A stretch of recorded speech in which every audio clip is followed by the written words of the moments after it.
જી હા મિત્રો, આજનો મારો વક્તવ્યનો વિષય છે સરદાર વલ્લભભાઈ પટેલ, એક વીર વ્યક્તિત્વ.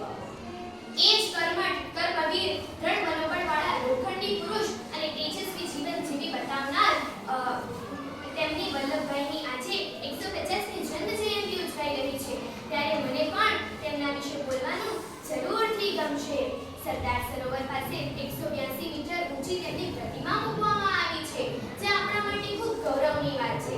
સરદાર વલ્લભભાઈ પટેલમાં નમ્રતા, સાદાઈ, પ્રમાણિકતા, વિનય, વિવેક, ફરજ પાલન વગેરે જેવા સદ્ગુણોનો સમુદ્ર વહેતો જોવા મળે છે, જેમાં આપણે ડૂબકી લગાવીએ. ઈસવીસન 1875 31 ઓક્ટોબરના રોજ તેઓનો જન્મ થયો હતો. તેઓના પિતા ઝવેરભાઈ અને માતા લાડબાઈ હતા. તેમનામાં સહન, કષ્ટ સહન અને સાદાઈ જેવા ગુણો હતા, જેનો પ્રભાવ પુત્ર વલ્લભના જીવન ઘડતર પર પણ પડ્યો હતો. 5 ભાઈ અને 1 બહેનમાં તેમનો ક્રમ ચોથો. મોટા જોખમોથી ગભરાય એ બીજા વલ્લભભાઈ નહીં. તેમનું બાળપણ ગામડામાં વીત્યું હતું અને પ્રાથમિક શિક્ષણ કરમસદ અને પેટલાદમાંથી લીધું હતું. મેટ્રિક પાસ થયા બાદ વકીલાતનો અભ્યાસ પણ પૂર્ણ કર્યો હતો. 18 વર્ષની ઉંમરમાં તેમના લગ્ન ઝરીબેન સાથે થયા હતા. મણિબેન અને દાદાભાઈ એમ 2 સંતાનો તેમના હતા. 34 વર્ષની ઉંમરમાં ઝવેરબેનના અવસાન થતાં તેમણે એમ ના વિચાર્યું કે મારે બીજા લગ્ન કરવા જોઈએ. તેમને વાળા નામનો એક રોગ હતો, જે તેમણે વગર ક્લોરોફોર્મે ઓપરેશન કરાવી આપણે સૌના આગળ હિંમતના દર્શન દેખાડ્યા હતા. ત્યારબાદ તેમનો ભેટો ગાંધીજી સાથે થયો અને તેઓ ગાંધીજીના વિચારો અંગે રંગાઈ ગયા અને ભારતની રહેણીકરણી અપનાવી લીધી હતી.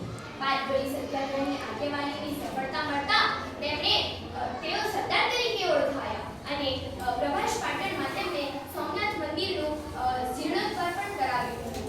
ઈસવીસન 1947માં જ્યારે દેશ આઝાદ થયો ત્યારે તેઓ દેશના પ્રથમ નાયબ વડાપ્રધાન અને ગૃહમંત્રી બન્યા હતા, જેમાં તેમણે 562 જેટલા દેશી રજવાડાઓને એક કાંતડે બાંધીને ભારત સંઘમાં જોડવાનું કપરું કામ સફળ બનાવ્યું હતું, જેથી તેઓ લોખંડી પુરુષ તરીકે કહેવાયા. મિત્રો, આજે મને એક પંક્તિ યાદ આવી જાય છે.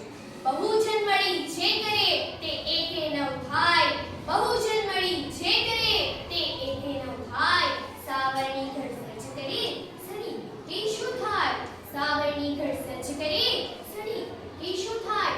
સરદાર વલ્લભભાઈ પટેલે આપણને દેશમાં એકતા જાળવવાનું કહ્યું છે અને અસંખ્ય કાર્યો કર્યા છે. માટે મને એક શૈલી યાદ આવી જાય છે. દીપકથી દીવકારનો પરિચય લઈ લો, બિંદુથી સિંધુનો પરિચય લઈ લો. દીપકથી દીવકારનો પરિચય લઈ લો, બિંદુથી સિંધુનો પરિચય લઈ લો.